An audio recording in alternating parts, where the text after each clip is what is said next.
को सबसे ज्यादा प्रेम किससे करना चाहिए?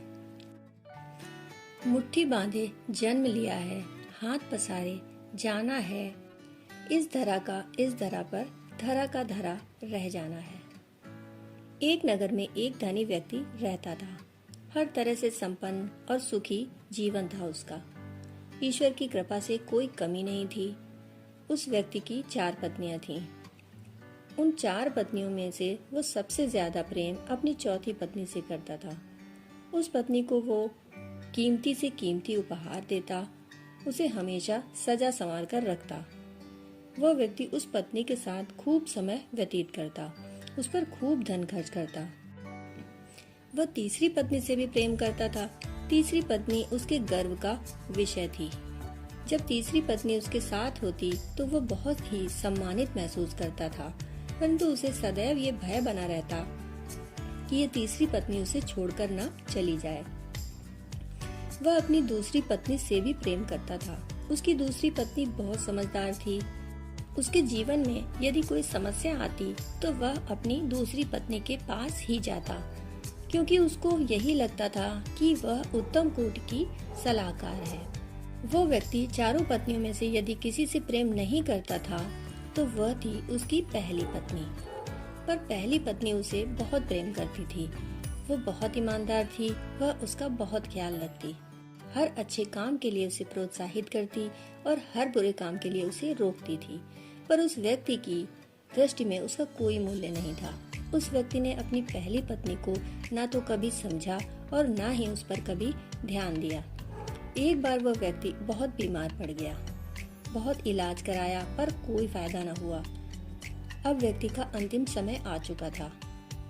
उसने अपनी 4 पत्नियों को अपने पास बुलाया।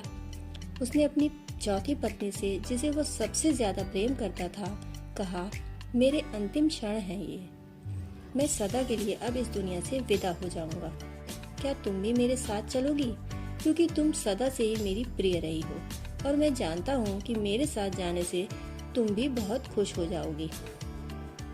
पर चौथी पत्नी ने तुरंत ही उस व्यक्ति को मना कर दिया। वह बहुत दुखी हुआ। अब उसने तीसरी पत्नी को अपने पास बुलाया और वही प्रश्न किया, मैं इस दुनिया से जा रहा हूँ, क्या तुम मेरे साथ चलोगी? तीसरी पत्नी ने तुरंत उत्तर दिया, नहीं, आपके जाने के बाद मैं किसी और की हो जाऊंगी, किसी और से विवाह कर लूंगी। उस व्यक्ति का हृदय दुख से भर गया। अब उसने अपनी दूसरी पत्नी से पूछा, क्या मेरी मृत्यु के बाद तुम मेरे साथ चलोगी? दूसरी पत्नी का उत्तर था, मुझे आपकी मृत्यु से बहुत ज्यादा पीड़ा होगी, परंतु फिर भी मैं आपके साथ नहीं जा सकती। मैं केवल आपका अंतिम संस्कार कर सकती हूँ। अब पहली पत्नी, जिसे उसने कभी प्रेम नहीं किया था, वह स्वयं आगे आई और बोली, मैं आपके साथ चलूंगी। आप जहाँ जाओगे मैं सदैव आपका साथ दूंगी। यह सुनकर उस व्यक्ति की आंखें भर आईं। जिस पत्नी की उसने सबसे ज्यादा उपेक्षा की थी, वही पत्नी आज उसके काम आई। दोस्तों, हर इंसान के पास हैं ये 4 पत्नियां या 4 पति। चौथी पत्नी है हमारा शरीर, जिसे हम सबसे ज्यादा प्रेम करते हैं। उसे सजाने और संवारने में खूब धन और समय खर्च करते हैं, लेकिन मरते वक्त हमारा शरीर हमारे साथ कभी नहीं जाता। तीसरी पत्नी है हमारी संपत्ति, हमारा धन, हमारा कारोबार, जो हमारे सम्मान और गर्व का विषय होता है। पर हमारी मृत्यु के बाद वो भी हमारे साथ नहीं जाता, वो किसी और का हो जाता है। दूसरी पत्नी है हमारे अपने, हमारा परिवार, हमारे सगे संबंधी। इन लोगों को बहुत पीड़ा होती है हमारी मृत्यु से, पर इनमें से कोई भी हमारे साथ नहीं जाएगा। ये केवल हमारा अंतिम संस्कार करेंगे और फिर इस दुनिया की मोह माया में व्यस्त हो जाएंगे। पहली पत्नी है हमारी आत्मा, जिसकी हम सदैव उपेक्षा करते रहते हैं। उसकी आवाज को हम सदा दबा देते हैं, परंतु वही है जो हमें अच्छे और बुरे का सच में ज्ञान देती है। वही है जो हमारे सुख दुख में हमारी साथी होती है। एक वही है जो मरने के बाद भी हमारे साथ जाएगी। दोस्तों, हमें अपनी आत्मा को पोषित करना है, उसे सबल बनाना है, उसी से प्रेम करना है। क्योंकि यदि हमें अपनी आत्मा से प्रेम होगा तो हमें किसी विषय में चिंता करने की आवश्यकता है ही नहीं, क्योंकि वही हमारी असली पहचान है।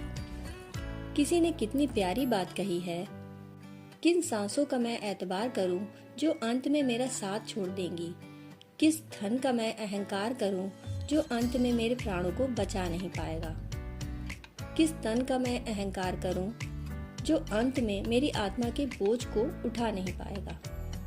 सही कर्म कर ए बंदे, क्योंकि ईश्वर की अदालत में वकालत नहीं होती और अगर सजा हो जाए तो जमानत नहीं होती। दोस्तों, कहानी सुनने के लिए आपका बहुत बहुत आभार।